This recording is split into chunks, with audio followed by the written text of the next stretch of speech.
Hello everybody. Not feeling so hot today, if you can tell how I look, but regardless, I wanted to make this video. What the Health podcast with Emily at America's Nurse recently interviewed two of my friends, Catherine and Kate, who are suffering from gadolinium toxicity.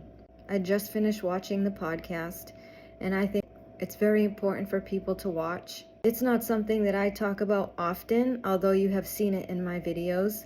After I was floxed, I had multiple MRIs, and yes, with contrast, and they always made me sicker.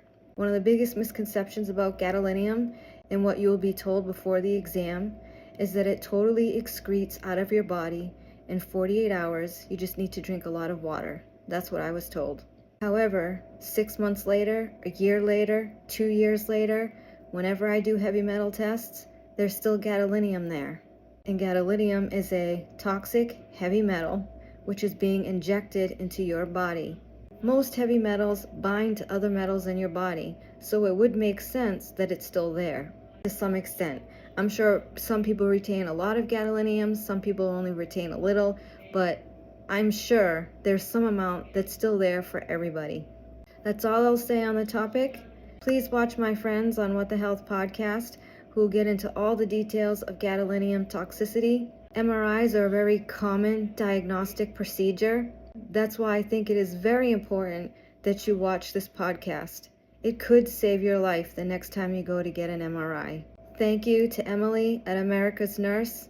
You are continuing to raise awareness for all kinds of causes. Your podcast is amazing, very informative. And thank you to Catherine and Kate for putting yourself out there, for your tireless advocating efforts, even though you are sick and suffering from gadolinium toxicity. The world needs to hear your stories. The world needs to hear this, so other people do not get sick like you.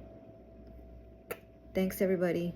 You can watch this podcast on YouTube or you can listen to it on Spotify. I know people don't have a lot of time, but you can listen to it on your way to work, while you're working out, or you're doing errands. You can let it play in the background while you're doing other things, because the message is extremely important. So I'm curious now, from a nursing perspective, from what I understand gadolinium to be is, like you said, it's used in MRI contrast. Your body is supposed to essentially expel it, correct? But there are times that it does not, and if it's not caught in time, it is virtually incurable. And I'm curious, when you were given a consent form to sign, or the doctor was, telling you, we're going to do this MRI and we've got to do this contrast, did they go over warning signs with you at all? Was there, did you have any idea what they were about to inject you with? I had no idea. Absolutely none. No idea. I wasn't even told I was going to be given contrast until I knew the day of that it was coming with contrast, because they obviously put an IV in you and all this stuff. And the thing is, I did get contrast before. It wasn't my first MRI with contrast when I developed gadolinium toxicity. It was my second. So initially, even when they had decided to give it to me, I wasn't thinking much of it. I was like, okay, I've received this before. It's whatever. And the blanket term of contrast is so misleading. There's different types of contrast used for CT scans. They're not the same as MRI contrast. It's not common knowledge for a lot of people to know the difference between those two. It's just a contrast. It flushes out. They just tell you drink water. That's it. Because it's supposed to flush out. You're not essentially thinking you just got injected with a rare earth heavy metal that is literally the most toxic of heavy metals in the world. Supposed to be safe and effective, right? Yeah. Safe Right. and effective. We've heard that before. Right. Everything has studies and science and facts behind it, but then there's also, how is it presented to the public? What are we being told about it? And over the course of gadolinium's life, more and more things have slowly come out. For example, it actually retains in the body in everyone who gets it. So that's one of the things I've heard people kind of maybe argue or not maybe understand themselves, is that if you ever receive a contrast dye with gadolinium in it, for the rest of your life, you will have some amount of that embedded in you. And the reason for that is because gadolinium bonds highly. It has a very high affinity for bonding other metals.